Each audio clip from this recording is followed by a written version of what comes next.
Assalamu alaikum, barkanmu da zuwa wannan bidiyon. A wannan bidiyon ina son na fara koyar da yadda ake amfani da Microsoft Word.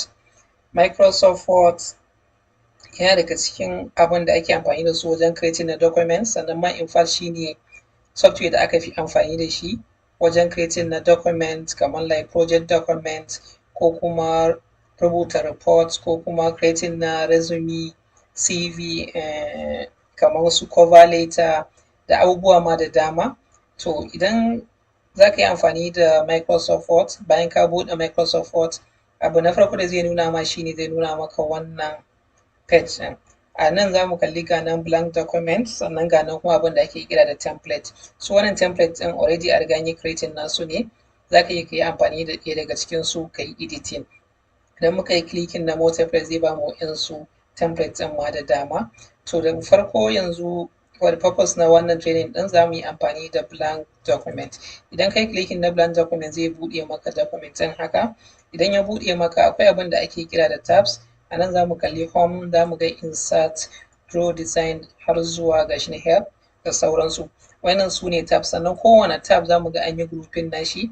Yanzu kamar wannan za mu ga font, wannan group ne na font.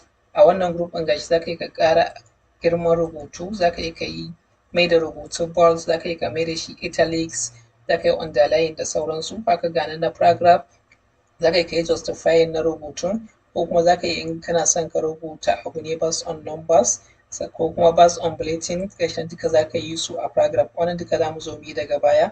Sannan haka gashi nan akwai other tabs kamar insert, muna da kamar draw design, sannan kowane na ce muku yawanci suna nan an yi grouping nasu ne. Yanzu kan page background ɗin nan ga su nan akwai watermark, canza kwalo na rubutu na page, sa page border da kuma sauransu. Sannan haka akwai ga sauran tabs da muke da shi. To bayan haka kuma abin da nake son na sake nuna mana a wannan Microsoft Word ɗin shi ne, idan yanzu kana son ka ɗan janyo rubutu, that is ka yi zooming na rubutu, za ka zo ka nan wajen, in ka kalli nan wajen za ka yi ka ƙara rubutu matso da shi ko kuma ka mai da shi baya. So idan ka yi zoom in ka yi plus haka zai ma zoom in na rubutun, ko idan kai minus kuma zai maka zoom out na rubutun yanda kake so. Yanzu gashi ne yana 80%, za mu iya mu controlling ɗin shi mu mai da shi up to 100% ko kuma fiye da haka ma. Bari mu dawo da shi 100%. Another thing kuma shine a nan sama idan kuka duba kuka rubuta search.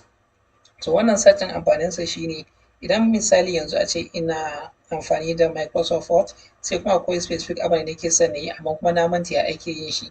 To da na zo na yi clicking na search na search na abin shi zai nuna min yadda ake. Misali kamar in ce ina son na yi numbering na pages na, ina son ya zama akwai page 1, page 2, page 3. To zan zo kawai sai na rubuta number ko kuma numbering duk yanda na rubuta, gashi nan zai nuna mini da su.